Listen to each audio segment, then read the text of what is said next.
그 요한복음 15장 9절에서요. 15절 본문 한번 사모님 읽어주세요. 아버지께서 나를 사랑하신 것 같이 나도 너희를 사랑하였으니 나의 사랑 안에 거하라. 내가 아버지의 계명을 지켜 그의 사랑 안에 거하는 것 같이 너희도 내 계명을 지키면 내 사랑 안에 거하리라. 내가 이것을 너희에게 이름은 내 기쁨이 너희 안에 있어 너희 기쁨을 충만하게 하려 함이라. 내 계명은 곧 내가 너희를 사랑한 것 같이 너희도 서로 사랑하라 하는 이것이니라. 사람이 친구를 위하여 자기 목숨을 버리면 이보다 더 큰 사랑이 없나니 너희는 내가 명하는 대로 행하면 곧 나의 친구라. 이제부터는 너희를 종이라 하지 아니하리니 종은 주인이 하는 것을 알지 못함이라.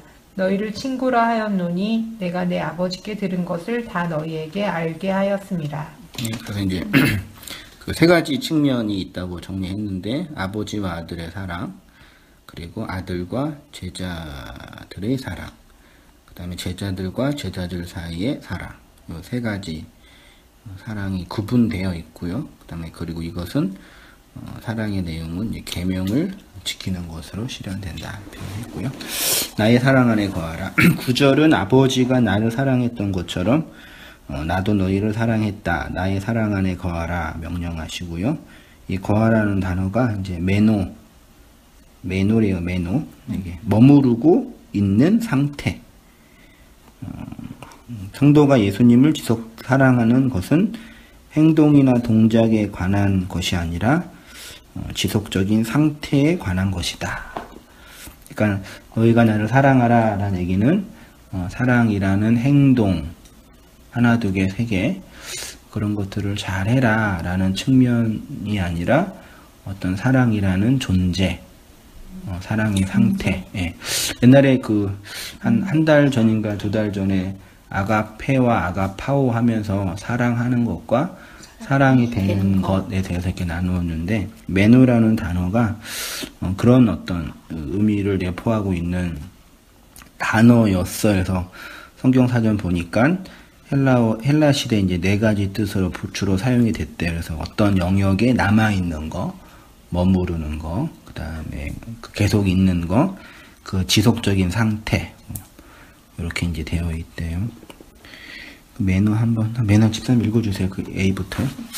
매너는 떠나는 것의 반대로 어떤 장소에 머무르다, 살다, 남아있다는 뜻으로 비유적으로 어떤 영역에 남아있거나 머무르다를 의미합니다.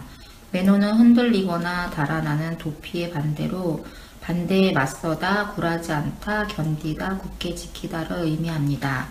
매너는 이동이나 변화되는 것의 반대로 변함없이나 여전히 뭐뭐의 상태로 있다, 그대로 지속하다, 계속 머무르다를 의미합니다. 고정된 별들, 영원한 하나님, 불변하는 완전한 하나님의 말씀에 대해 사용되었습니다. 매너는 파멸, 파괴되거나 소멸되는 것의 반대로 남아있다, 존속하다, 계속 살아가다, 특히 법적으로 유효한 것으로 남아있다를 의미합니다. 법적 협정 유언장에 대해 사용되었습니다.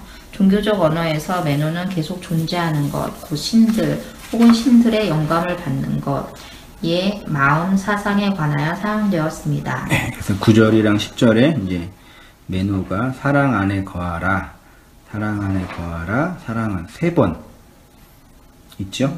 제가 일부러 이렇게 표현을 했어요. 그래서 이제 구원은 그리스도와 교회의 연합이다.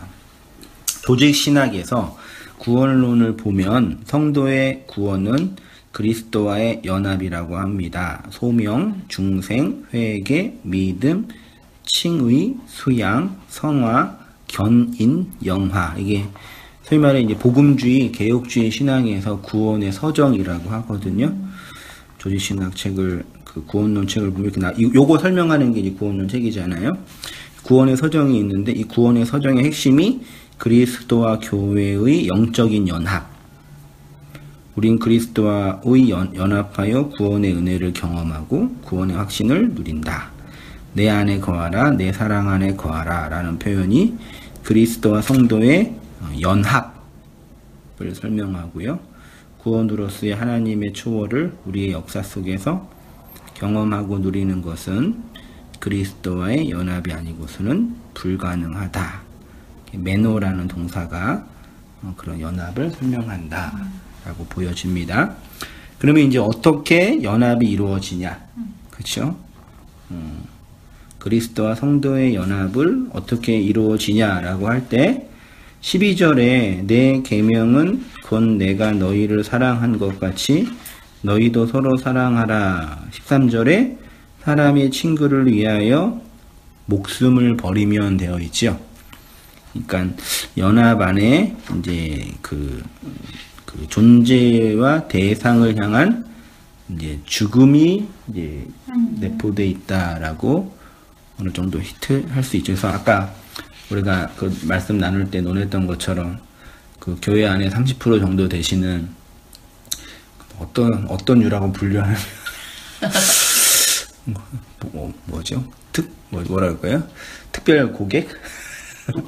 관심? 지금 녹음했어요. 괜찮아요. 네. 관심 병자? 아니, 관심을 요하는. 인간적이라는 단어를 많이 표현하시더라고요. 인간적이라는 단어를 유난히 너는 인간적이지 않아 이렇게. 그러니까 그분들이 생각하는 인간적인 거는 뭐죠? 관계지향적이고 교제 중심적이고 그런 거죠. 감정적이고. 그러니까 종교적 목사라는 어떤 일을 행하는 이런 공적인 행위 이전에 개인적이고 개인적인 관계. 그래서 어떤 옛날에 그 파주에 있었을 때 그 한 자매, 그 집사님 딸이 그런 표현을 했어요. 친하지 않는데 어떻게 그 사람 말을 듣냐. 되게 나한테 충격이었거든요. 친하지 않는데? 그러니까 그 얘기는 신뢰가 안 되는데도 포함되어 있을 수 있고, 그렇죠. 신뢰가 돼야지 그 사람 얘기를 듣는다. 친해야지만 그 사람 얘기를 들을 수 있다. 그 약간 좀 여성적인. 네, 자매이기도 하고, 맞아. 그런 분이 이제 말하자면 아까 그런 분의 관계지향적인. 근데 그러면요 또 친하게 있잖아요. 그러면 또 친함 속에서 허물도 봐. 그쵸. 그래서 또 안 들어. 그래서 더 못 들어. 네.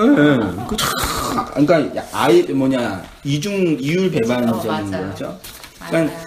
내면적으로 보면은 내 내면과 이 마음의 상태를 이해해주고 지지해주는 그 사람, 그 존재가 더 중요한 거지. 객관적인 내용과 정보가 중요한 게 아니다. 지식이 중요한 것도 아니고 성경 텍스트가 중요한 게 아니라 그 내용이 중요한 거다. 이런 식의 표현을 이제 하는 것 같아요. 그런 분들이 이제 친해지고. 그래서 실제로 교회 청년부나 중고등부 사역자들은 설교 말씀 잘하는 것보다 애들 많이 모아놓고 밥 사주고 피자 사주고 놀러 가고 맞아요. 전화해주고 만나주고 노래방 가주고 제사보다 제밥에 더 관심이 네, 많아요. 그런 걸 잘해줘야지 청년부나 중고등부가 부흥하는. 네. 실제 그걸 프로그래머해. 맞아요. 그러니까 그거- 요즘에 애들 교회 가도 성경 공부 안 하고 네. 놀이를 하더라고요. 그걸 프로그래머를 해서 내가 이거 하려고 신경을 해서 생고생을 했나 생각이 드는데 그거 하라 그러는데 그거 진짜 적성이 안 맞아서 죽는 줄 알았어. 간식 사주고 맨날. 이거를 잘 해야지 진리를 전할 수 있다고 하는데 이거를 잘 하느라고 진리는 못 네, 전하더라고. 그건 아예. 실제로 진리가 말씀이 없고. 그래서 이제 이런 이렇게 말씀 중심의 진리를 전하는 건 고사하고 그것만 잘하라고 하는 거 아니에요? 예, 말씀 중심의 애들이 떨어져 나가지 물론 이제 않게. 얘기는 그렇게 안 하지 이렇게 잘해야지 그렇게 협의를 하는 거지. 그러니까 그건 치고 치는 치고 서로 치는 짜고 치는 고스톱인 거고 우리 이런 데니까 그러니까 합리적으로 그러니까 논리적으로는 그게 좋은 걸 얘기해주고 내용적으로는 그런 거 보면서 이 사람이라는 게 참 진리를 증거하는 말씀이라는 게 뭘까 생각이 들었어요. 맞아요.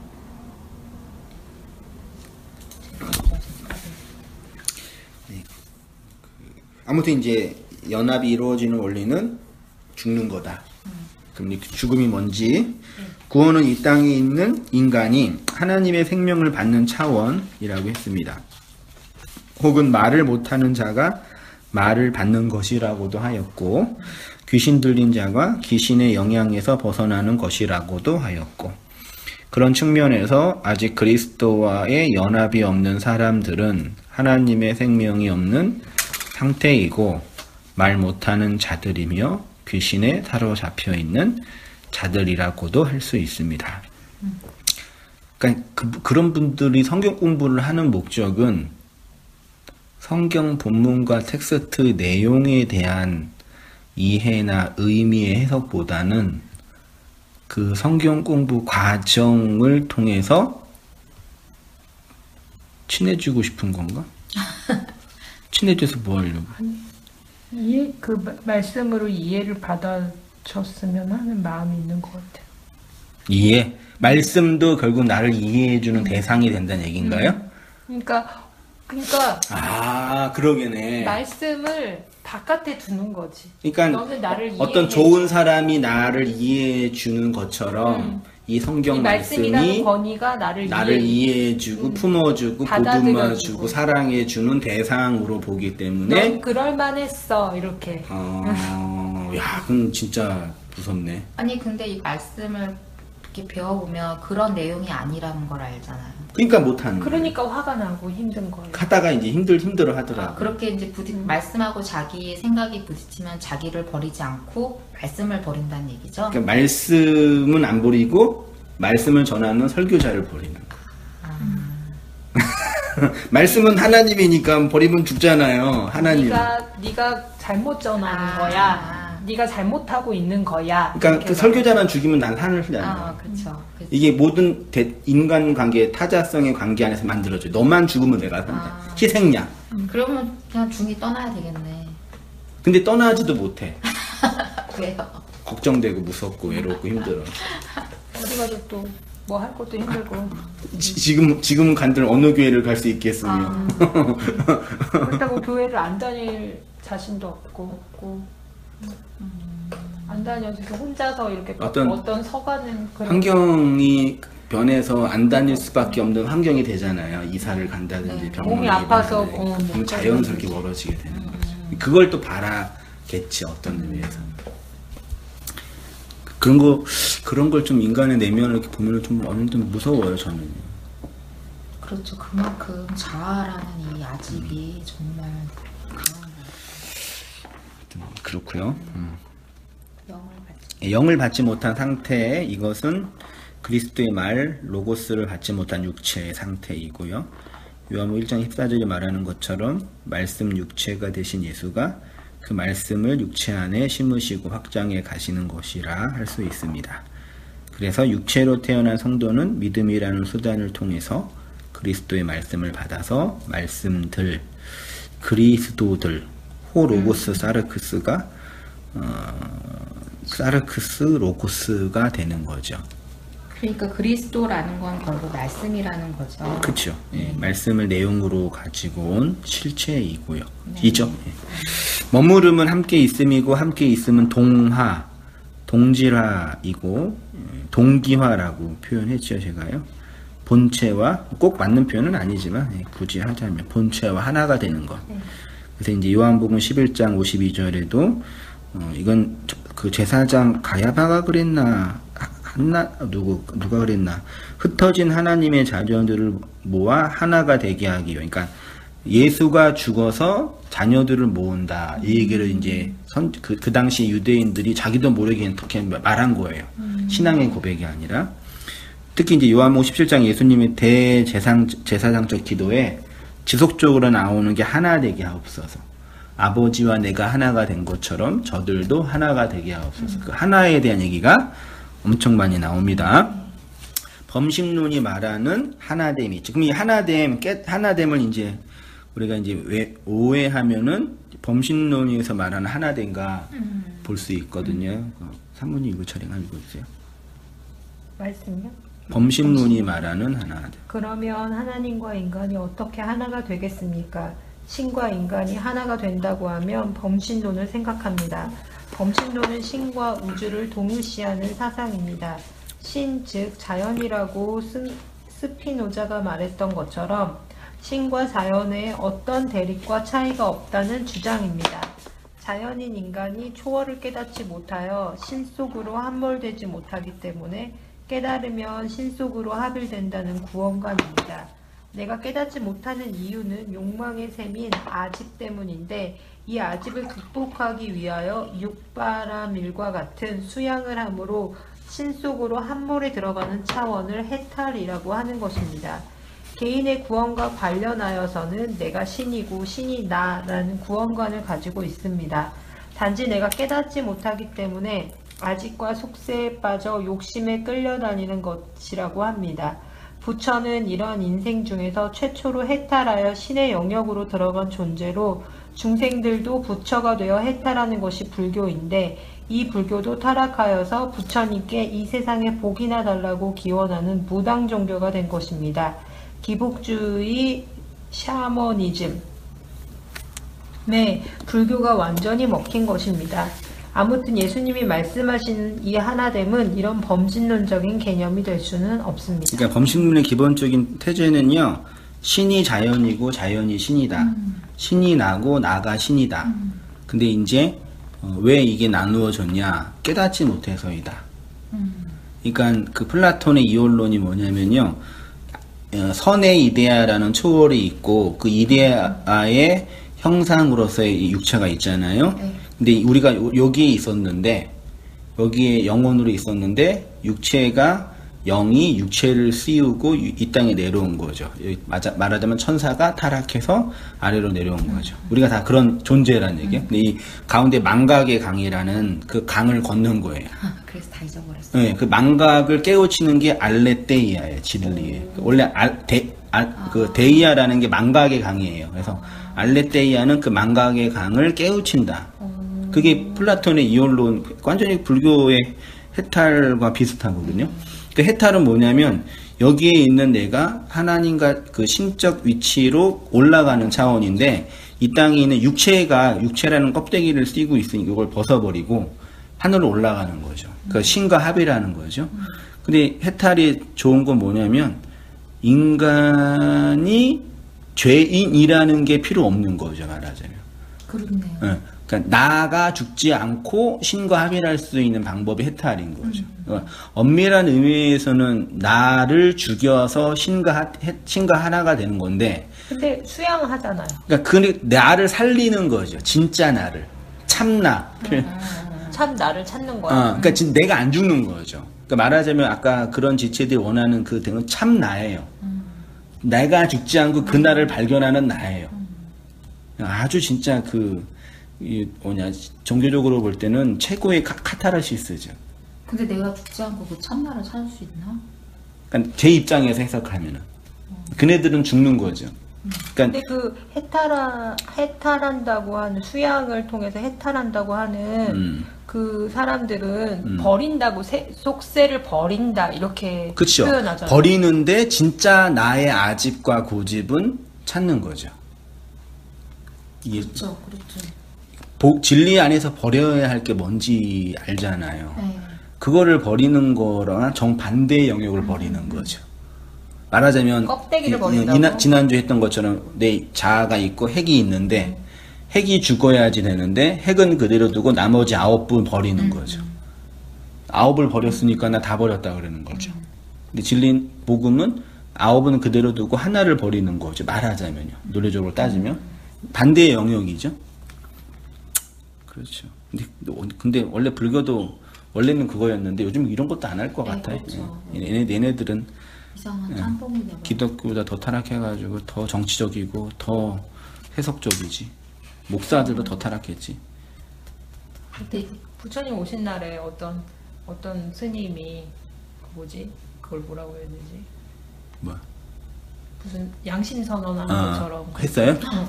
이번에요? 조계종 스님이 내부자. 내부 고발하는 것처럼 우리는 불교의 정신을 버렸다 막 이러면서 막 얘기하는데 느낌이 되게 한성희 목사였어?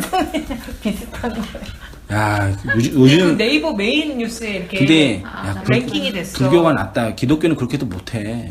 내부자들 죽어 그냥 한 방에. 지금 우리 총신도 지금 말도 안 돼. 총이 총장이 또 돈에 묻고 뭐에 묻고 해가는데 아무도 얘기를 못하는 거야. 다 급판이니까. 최순실이 잘한 게 뭐니까 정치 권력은 자기 산을 뿌려놓잖아요. 우병우 뿌려놓으니까 나를 칠 만한 칼이 없는 거예요. 다 나를 옹호해주는 거야. 그러니까 총장이 있고 총장을 지지해주는 이사가 있잖아. 이사가 다 자기 사람이야. 다 돈으로 다 자기 사람 만들어놨어. 감사를 다 자기 사람. 그러니까 뭐 철옹성이죠. 밑에 있는 뭐 목사들은 뭐 당해. 똑같더라 이게 우리 정치나 권력이나 가면 똑같아지더라고요. 아무튼 근데 이제 약간 이제 깨달음이라는 표현을 이게 묵시복음에서 많이 쓰니까 이렇게 해탈적인 표현의 구원을 이해할 수 있는 표현, 알면 된다. 이 세상이 거짓이란 걸 알면 된다. 이런 식의 표현을 하잖아요. 이런 식의 오해가 충분히 있을 수 있겠다 생각이 들어요. 그리스도와의 하나됨, 하나님과 인간의 하나됨에는 반드시 전제되는 것이 그리스도라는 중재자, 그렇죠? 중보자. 이게 이제 범신론과 유일신 신앙의 이제 기독교는 유일신 신앙인데 독특한 유일신이죠. 하나가 네. 셋이야. 네. 그러니까 유일신은 기독교만 있는 게 아니라 뭐 알라도 있고 유대교도 유일신인데 기독교는 그 유일신에서 나온 거예요, 또요. 그렇죠. 그 어떤 유일신일지는 좀 종교적 분석을 해야 되는데 독특하죠. 그 신이 삼으로 존재하니까요. 아무튼 예수님은 제자들에게 하나님 안에 거하라고 하지 않고 내 안에 거하라. 더욱이 내 말 안에 거하라. 내 사랑 안에 거하라. 계명 안에 거하라. 그래서 그리스도 없는 종교는 범신론이나 이신론은 뭐냐면요. 신은 있는데 그러니까 범신론은 신과 내가 하나고 이신론은 신과 내가 단절됐다는 얘기예요. 신이 마치 어떻게 표현하냐면 시계 장인이 시계를 만들어 놓았어요. 시계를 만들어 놓으면 시계가 움직이는 건 시계 장인과 상관이 없죠. 만들어 놓은 건데 시계가 움직여진 시계 질서만 움직이는 거죠. 그러니까 이 세상은 하나님이 만들어 놔서 던져 놓은 거예요. 그리고 그 법칙 안에서 움직이라는 얘기예요. 하나님은 저 멀리 계시는 거예요. 우리 인생과 삶에 관여하지 않고 섭리, 보전, 기도응답 이런 거 없는 거죠. 그러니까 요게 강할 수 있죠. 하나님이라는 신이 내 인생에 사랑에 내가 바라는 것에 관심이 없는 것도 느껴질 때가 있으니까요. 이 두 양극단에 이제 있는 것이 기독교 유일신이다. 종교학적으로 보면은요. 이게 이신론과 범신론은 그리스도라는 중재자, 중보자가 없다. 그게 이제 중요해요. 그리스도는 성도에 대한 하나님의 말씀이며 하나님의 사랑이며 하나님의 그러니까 한승희 목사가 이단이나 혹은 이단의 개수나 교주가 안 되기 위한 유일한 원리는 그리스도라는 중재자에 대한 기독론 중심의 신학과 교회 운영 이어야 돼요. 내가 예수다. 그러면 이제 바울 비난하다가 예수도 나중에 비난할 수 있거든. 맞아. 바울 욕하다가 맞아. 예수 욕할 수 있거든요. 이거 또 내가 신인데. 그렇게 하다가 이만희가 이제 예수가 되고 예수 인정했죠. 예수보다 더 뛰어나다고 예수보다 더 뛰어난 해석자라고 생각하니까 지금. 나보다 더한 일을 한다는 그 말씀이 또 있어가지고. 그러니까. 그러면 이제 2단, 3단이 되고. 그렇죠. 그러니까 기독론 중심의 신앙만 붙잡고 있으면 누가 2단, 3단 그래도 문제가 안 될 것 같아요. 항상 나도 연구하고 설교 준비하면서 이 설교가 기독론 중심의 신학과 설교를 바탕으로 했냐. 항상 요구에 초점을 저는 개인적으로 성도들이야 그런 관심 없으시겠지만 신학하는 입장에서는 그런 근간을 가지고 하는 게 제일 안전하게 생각이 들더라고요. 하나, 모노스, 헤이스, 하팍스 한번 이거 책상 읽어주세요. 말씀드렸듯이 예수님 당대에는 지금의 아라비아 숫자가 없었습니다. 수의 개념은 있었지만 수가 단순히 물리적 개수를 의미할 뿐 아니라 각각의 수의 의미값이 주어졌습니다. 특별히 히브리인들에게 있어서 하나님의 개념은 우두머리, 시작, 연합을 의미하였습니다. 신약 성경도 이런 히브리적 개념이 있습니다. 헬라어로 하나는 하나로 의미하는 단어가 크게 세 가지가 있습니다. 모노스와 헤이스 그리고 하팍스가 하나로 의미합니다. 이들 단어는 하나님과 그리스도와 연관하여 사용되어지는 구절들입니다. 모노스는 다른 신들과 종교들과 대조적으로 설명할 때, 헤이스는 하나님의 단일성과 유일성을 고백할 때, 하팍스는 예수님 안에서 일어난 하나님의 행동들의 유일성을 설명할 때 강조된다고 합니다. 모노스에서 독생자로 번역된 모노게네스가 왔습니다. 네, 그 모노스는 하나이고 게네스는 태어나다 그 뜻이라고. 요한복음 1장 18절과 3장 16절에 독생자 많이 했던 본문이에요.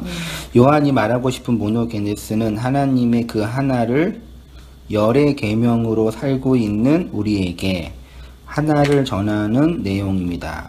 다시 말해서 열의 마지막 하나, 그 핵 기억하시면 돼요. 아홉과 마지막 하나, 나의 유일한 그것, 나를 나되게 하는 마지노선, 그것을 삭제하여 하나님의 하나를 심으시기 위해 오신 분이 독생자 예수 그리스도이고, 그 독생자를 믿어야 구원받는다라는 것은 그냥 역사 속에 오신 예수를 지적으로 동의하는 차원이 아니라 나의 마지막 하나를 삭제하여, 사르밧 가부의 마지막 양식 기억나시죠? 네. 그 설교 회중과 성경 공부 대상이 항상 새로운 분들이 많이 있어서 이런 거 안 건드리고 쭉 나가면 좋은데 항상 새로운 마음으로 해야 돼서 각주를 항상 새로워요. 그래도 요거는 뭐 산상수훈을 듣고 들어야지 되겠더라고요. 저도 해보니까 산상수훈의 베이스가 있어야지 잘 이해하겠더라고요. 그게 없으면 또 이게 열에 하나 또 이게 무슨 시부리는 거야 뭐야 또 뭐 에스카토스 그게 뭐야 도대체 막 그런 분들이 이렇게 되게 뭐 계속 해주세요. 이런 얘기하면 딱 안 듣는 분들이 있어요. 그냥 딱 거기서 멈춤. 그러니까 언어적 동일성과 좀 이렇게 동질감이 있어야 되는데 그럼 어느 정도 친숙해져야 되잖아요. 그러니까 다른 분들 어떤 진리라는 어떤 묵시적 패러다임에 대한 이해는 있는데 온땅교회 한생의 목사의 언어와 설교에 친숙하지 않는 분들이 있잖아요. 그러니까 온땅교회를 출석하고 성경부를 하려면 그걸 쭉 꾸준히 들어야지 좀 편하게 따라올 수가 있는데, 그러니까 이렇게 진리적인 어떤 이 저항감과 심리적 저항감 두 개를 다 끌고 가야 되니까 이게 좀 어려울 때가 있더라고요. 심리적 저항감이 없는 분들은 그나마 이렇게 편안하게 얘기할 수가 있죠. 심리적 저항감이 강한 분들은 아무튼 뭐 그렇습니다. 나의 마지막 하나를 삭제하여 하나님의 생명을 잉태하기 위해 오신 존재라는 것을 내가 받은 사랑으로 경험하는 것에서 구원이 시작되고 완성이 됩니다. 독생자의 의미를 잘 설명하는 게 아까 사르밧 가부도 있지만요. 그 아브라함과 이삭의 모리아산 사건 다 아시니까 독자 바치라 그랬죠. 독자까지 바쳤다. 독자라는 단어요. 독자라는 단어가 히브리어로 야히드예요. 이건 야하드에서 왔대요. 하나를 의미하는 히브리어가 에하드예요. 에하드, 야히드, 야하드는 다 같은 단어예요. 히브리 그 자음으로는 모음만 바뀐 거예요. 하나, 결합, 유일한 같은 거예요. 창세기 22장 2절에 여호와께서 독자 이삭을 어떻게 표현했냐면 내 사랑하는 독자. 그렇죠? 헬라어의 독자는 모노게네스죠. 모노게네스는 하나님의 사랑을 증명하고 우리로 하나님의 사랑 안에 거하게 하기에 오신 예수 그리스도이죠. 그러니까 야하드라는 단어 안에는 사랑하는 독자, 사랑을 증명하는 독자라는 의미가 내포되어 있는 거예요. 그 다음 한번 읽어주세요. 마지막 하나가 삭제되어 생명이 잉태됨. 그러면 하나님이 아브라함에게 내가 사랑하는 독자 이삭을 번제로 바치라는 것은 무슨 뜻일까요? 예수님이 하나님의 독생자로 우리 안에서 번제로 드려졌다는 것은 예표하는 상징적인 것입니다. 그래서 우리의 마지막 하나를 삭제하여 하나님의 생명을 수정시키고 잉태시키셨습니다. 독생자가 내 안에서 하나님의 마지막 하나로, 나의 마지막 하나로 죽어야지 생명이 되는 것을 예표하고 설명하는 것이 모리아산에서 아브라함의 독자로 바쳐지는 이삭의 내용입니다. 예수님이 말씀하신 것처럼 한 알의 밀이 땅에 떨어져 죽어야 열매를 낼 수 있는 것입니다. 네, 됐죠? 4페이지로 가겠습니다. 하나됨, 서로 죽음. 하나리 하나님의 씨로 모노스를 의미해요. 그 하나가 씨로 땅으로 살고 있는 우리에게 심겨져 죽어야지 생명이 되는 것입니다. 여기서 죽음은 씨의 죽음과 땅의 죽음을 내포하는 서로 죽음을 의미합니다. 이것이 하나, 독생자, 모노게네스가 의미하는 복음의 진리입니다. 서로 죽음. 바로 이러한 죽음이 하나됨이고 그리스도와의 연합으로서의 동질화, 동기화. 그쵸? 네. 아이폰이 갖고 있었던 데이터가 동기화 될 때 죽지. 동기화 안 하셔요? 해요. 하시죠? 안 죽나요? 그동안 있었던 모든 게 다 본체와 연결되잖아요. 네. 새로운 데이터도 들어오는데 마지막 하나가 진리의 말씀에 차압당하여 그리스도의 생명이 되기 때문입니다. 예수님이 내 안에 거하라, 내 말 안에 거하라 라고 하신 것은 나와 결혼하자 라고 한 것입니다. 결혼은 마지막 하나가 반대쪽에 이 자칼과 네케바로 설명했었죠. 자칼은 번역하면 수컷, 남자. 네케바는 암컷. 남자보다는 암수가 더 정확하거든요. 그래서 씨가 있는 것, 씨를 받는 것, 플러스, 마이너스, 하늘, 땅, 양음이죠. 세상은 음양오행설. 그걸로만 생명이 된다. 이에요. 그래서 생명이 잉태되고 출산되는 장소가 결혼으로 시작되는 가정인 거죠. 그래서 바울은 결혼에 대해서 절제할 수 있고 없거든 결혼하라. 정욕이 불같이 타는 것보다 결혼하는 것이 나. 이거 청년 때 이런 말씀 결혼 세미나 들을 때 혼자 사는 건 정욕이 많이 일어나는데 같이 살면은 그게 없다 이렇게 표현을 했는데 그런 의미가 아니죠. 전혀 상관이 없죠. 히브리서 13장은 모든 사람은 결혼을 기이 여기고 침소를 더럽히지 않게 하라. 음행하는 자들과 간음하는 자들을 하나님이 심판하시리라. 그러나 여자들이 만일 정숙함으로써 믿음과 사랑과 거룩함에 거하면 그의 해산함으로 구원을 얻으리라. 그러니까 이 정숙함과 믿음과 사랑과 거룩함이 가정에서 하는 게 왜 구원하고 연관이 되는지 예. 이게 되게 상이한 거잖아요. 원래 이 문맥상으로는. 그렇죠. 근데 이게 그런 걸 말하는 게 아니라는 걸 알면 예. 구원하고 연관이 되는 거죠. 예. 가정에서 이렇게 물론 가정에서 이렇게 정결하게 사는 어떤 모습을 예표로 해서 영적인 내용을 설명하는 차원이겠죠. 욕망이 생명이 되는 것. 결혼을 하면 불같이 타오르는 정욕이 없어집니까? 본문은 그런 생리적인 현상에 관한 내용이 아니라 인간의 욕망, 그 정욕은 오직 결혼을 통해서만 뭐가 된다고요? 생명. 이걸 말하는 거예요. 그러니까 욕망이 삭제된다라는 것도 사실은 언어적으로 틀린 거죠. 그렇죠. 그 식욕이 없어진다. 아프거나 죽어야지 없어지지. 그 금욕주의는 식욕이 나쁘니까 밥 먹고 싶은 욕방을 요즘에 그래서 다이어트 할 때 식욕을 제어하는 그런 음식을 먹잖아요. 아 그래요? 식욕을 제어하는 음식을 또 먹어?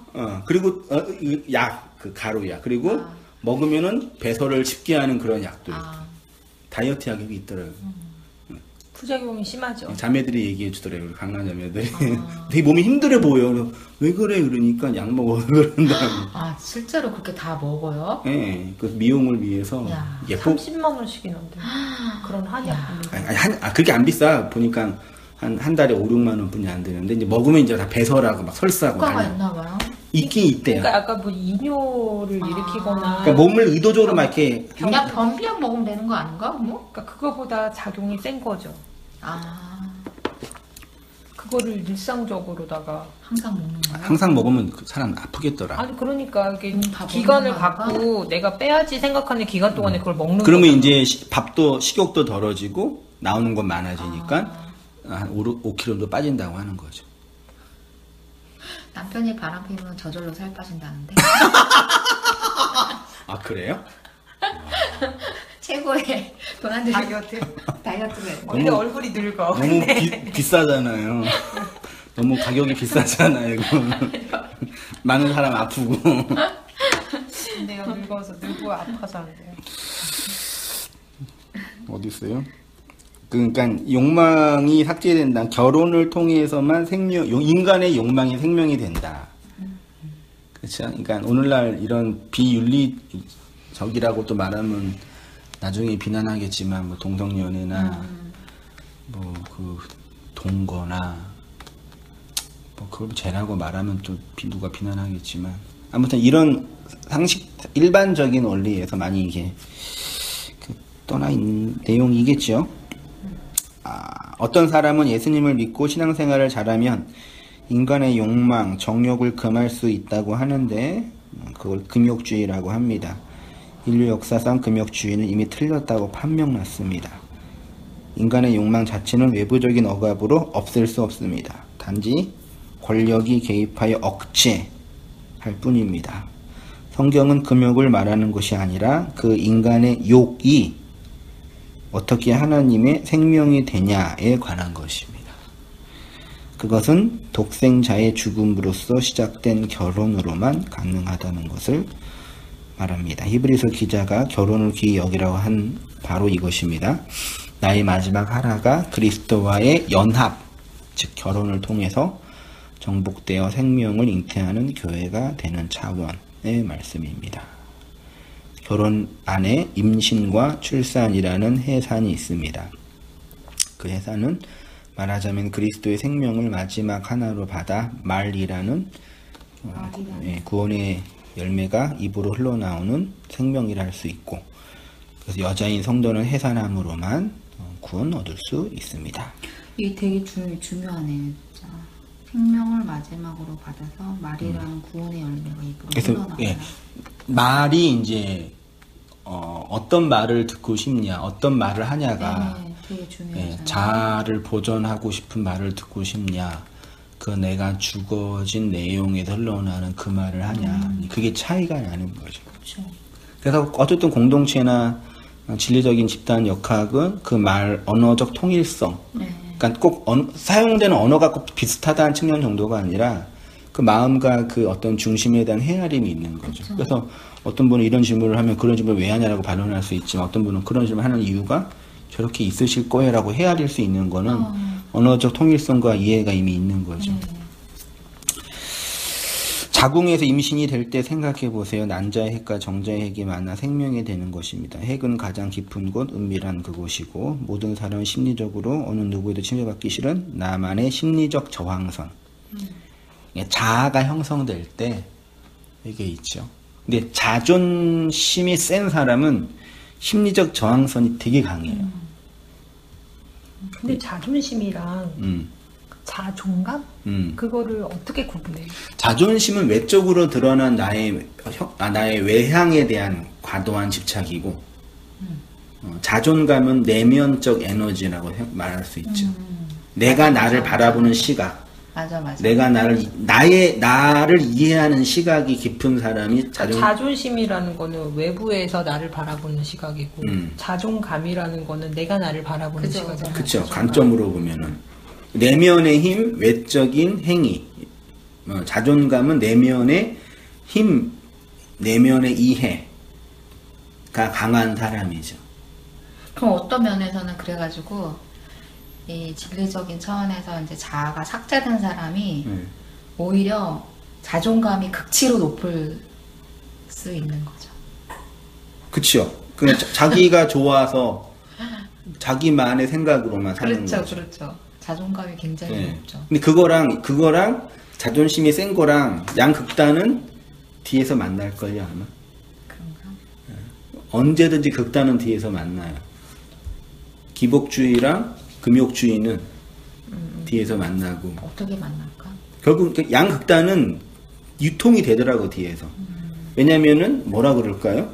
결국 우리가 드러나는 행실은 본질은 자기를 지키기 위한 네, 그렇죠. 본질은 나가 중요한 거니까. 그러니까 물론 어려운 이제 논의인데 진리가 자존감을 극대화한다. 어떤 면에서는? 근데 왜냐면 이제, 예. 신됨의 자리에 앉은 그렇죠. 거잖아요. 근데 그러면은 그 자존감이 긍정적인 방향으로 극대화되면 타자성에 대한 이해가 깊어져야 되잖아요. 그렇죠. 그 사람 이해를 못하는 거랑 안 하는 거랑은 차이가 나야 되는데 그런 구분이 어려워지죠. 그러니까 말하자면 고집만 센 미친놈인 거죠. 그러니까 말하자면 자존감이 제일 강한 사람은 겉으로 볼 때는 정신질환 환자예요. 그렇지. 이 몸에 그러면 자기만의 세상과 자기만의 신념으로 가득해 있으니까. 근데 그분들은 타자와의 관계는 거의 제로. 자기의 성만 가지고 있으니까요. 근데 자존심은 내가 나를 바라보는 관점보다는 타자가 나를 어떻게 바라보냐. 그거에 매여서 나를 움직여지는 거죠. 그렇죠. 또 다른 나에 대한 집착으로 표현될 수 있죠. 네. 그래서 뭐 옛날 철학자들이 중용에 대해서 이렇게 많이 고민했던 부분이 중용 자존감과 자존심의 가운데요. 그러니까 말하자면 가운데 있는 게 진리다 이렇게 표현한 거지. 그 철학자들이 그 말이 맞네. 그랬고 또 누가 또 그랬나 동양에서는. 근데 중용은 사실 거의 불가능하잖아요. 가운데 있어도 또 그 가운데도 나누어지는 거 가운데 인생이 똑바로 있으려고 계속. 고민이 한 건데요. 아무튼 뭐 심리적 저항선이 이제 강해요. 그 무엇과도 바꿀 수 없는 나를 나되게 하고 나를 지키게 하는 그 핵심이 마지막 하나. 하나님은 반드시 우리에게 그 마지막 하나를 요구하고요. 그 하나 속으로 함몰되어 생명을 낳게 하고 생명이 되게 합니다. 성경은 이 생명을 잉태하는 차원을 사랑이라고 하고요. 그 사랑이 경험되는 현실을 결혼이라고 하고요. 그리고 이러한 복음의 내용을 내 안에 거하라는 단어로 설명하는 것입니다. 만약에 예수님이 오늘날 이 시대에 왔었으면 성경이 다르게 써있겠죠. 어떻게요? 뭐 결혼을 귀히 여기라 뭐 그런 식으로 안 하셨겠죠. 아닌가? 여자는 정결함으로 구원받는다. 해산함으로 그런 얘기 안 했겠죠.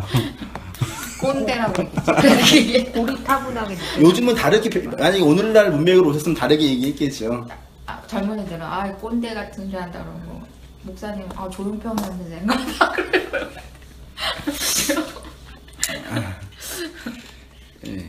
그 시대 1세기경과 고대 시대에 있었던 문맥들이었으니까. 그렇죠. 그러니까 어쨌든 그 말로 말씀하시는 건 아니잖아요. 그러니까 성경의 독자인 우리는 이제 그 문맥과 역사적 상황에 속에 사용된 언어들을 공부하고 그 안에 있는 의미를 내용으로 받으면 되는데 공부도 안 하고 의미가 뭔지도 해석도 안 하니까 그냥 곧이곧대로 내용으로 자기 입장에 맞는 언어로 표현하는 거니까. 그게 되게 답답한 것 같아요. 그렇게 되면. 그렇죠. 다른 얘기하는 거지. 경전이 다른 거죠. 텍스트가 다른 거지.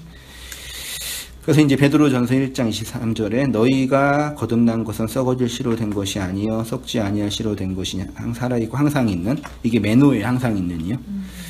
내 안에 거하라. 바울은 디모데에게 배우고 확신한 일에 거하라. 이게 매노예요. 그러니까 이거 이런 말씀 열심히 배워라. 그 정도로만 해석하는데 그 정도가 아닌 거죠. 내 안에 거하라, 내 말 안에 거하라, 나와 결혼하자, 혼인을 귀히 여기라, 배우고 확신한 일에 거하라 등의 표현은 모두 이제 같은 거고요. 이렇게 동질화되어 너의 마지막 하나와 나의 마지막 하나가 생명을 연합되고 결합하는 것을 사랑이라 하고, 이 사랑의 대상을 히브리인들은 친구라고 했어요. 그렇죠. 그러니까 가장 은밀하고 비밀스러운 관계가 우리나라 촌수로는 영촌이잖아요. 법적인 관계 이전에 부부 관계가. 근데 히브리인들에게는 고대 시대는 부부 관계는 생물학적인 관계가 더 강했죠. 그래서 다쳤고 결혼을 한 이유는 아이를 낳기 위한 수단으로서 그 여성이 물건이었잖아요. 사람 취급 안 했죠. 그 미국 서양에서도 여성 투표권이 나온 게 얼마 50년 안 됐을걸요 지금? 60몇 년도인가 그랬을걸 미국도에? 실제로 여성이 한 인격으로 받아들이는 게 얼마 안 됐어요. 지금도 여전히 그 사회적 편견 속에 있지만 2000년 전에는 뭐 거의 인간도 아니었죠. 진짜 물건이었죠. 그런 물건과 자매 둘 앞에서 인격적인 교제를 했겠냐고요 남자들이. 결혼이 이렇게 중요한 게 아니었어요. 고대 시대는요. 어떤 인격적인 관계나 깊이에 있어서는 오히려 친구가 더 이제 그 존재적 결합이 예, 깊은 거였죠. 예. 그래서 친구라고 표현한 거죠. 그 예수님이 그래서 이제 친구라고 너희는 나의 친구다 그랬잖아요. 그러니까 이 마지막 하나 이 생명을 나눌 수 있는, 물론 그 안에는 이제 신부고 아내다라는 표현도 있지만 그런 표현이 있는 거죠. 그러니까 엄밀한 의미에서 바울이 교회가 그리스도를 사랑한 건 남편이 아내를 사랑한다는 표현은 되게 좀 뭐죠? 질 떨어지는 표현일 수 있지 않나요? 그 당시에. 그 당시에 아내는 오늘날 지금 여자의 수준이 아니가 그러게요. 자동차보다 덜 귀한 그러게. 재산 순위를 볼 때는 집, 자동차 쭉쭉 해가지고 마지막 하나가 여자였잖아요. 아내였잖아요. 왜 그렇게 표현했지, 근데? 그러면? 아니 바울 시대만 해도 그랬었는데 우리나라 뭐 복종하라고 그랬고. 조선 시대만 해도 그랬는데 남편한테 복종하라고 그랬고. 근데 워낙 우리는 우리 시대에 여자한테는 남자한테는 사랑을. 그러니까 그 여자가 아무것도 아닌데 네. 남자가 존재되게 해준 거니까 네. 하나님을 그렇게 표현하고 사람을 그렇게 표현했을 수도 있지 않나요? 그럴 수 있겠지. 아무튼 이제 그 친구는 벗은 존재적 결합, 모든 걸 유통하고 마음을 나눌 수 있는 그 하나됨의 실체. 그러니까 친구였고 예수님이 이런 제자들을 향해서 또 지금 우리들을 향해서 너는 나의 친구다. 나의 비밀을 담은 내 친구다. 그래서 그 비밀 내용을 담아서 그 비밀을 알고 있는 자로 살고 그 비밀 하나님의 은혜를 나누어 드리고 양심으로 증거하는 그 언약으로 있어라. 그쵸. 그래서 우리가 이제 고민하고 아파하면서 어떻게 하면 더 이렇게 교회가 왜곡된 구조에서 벗어나서 진짜 진리를 증거할 수 있는 생명이 될 수 있느냐 뭐 그런 거 고민하는 거죠. 진리적인 측면에서. 제 개인적인 바람은 아까 말했던 그런 분들이 어떻게 더 쉽게 말씀을 잘 이해할 수 있을까 그런 고민이 항상 있는데 조금 더 아까는 조금 그 왜 약간 극단적으로 말씀하시는 분들 있잖아요. 그런 분들을 보면은 좀 이해는 돼요. 이해는 되죠. 이해 못하는 거예요. 저렇게 말할 수밖에 없는, 얼마나 안 들어가면 저렇게까지 해서 집어 넣어주려고 하는 걸까. 근데 그 진짜 그게 그 이해를 그분들이 그 인간에 대한 이해가 깊어서 그렇게 얘기하는 건지 아니면 성향이 그래서 그런 건지는 모를 때가 있긴 있는데 그분의 그런 태도들은 충분히 이해 못하는 건 아니더라고요.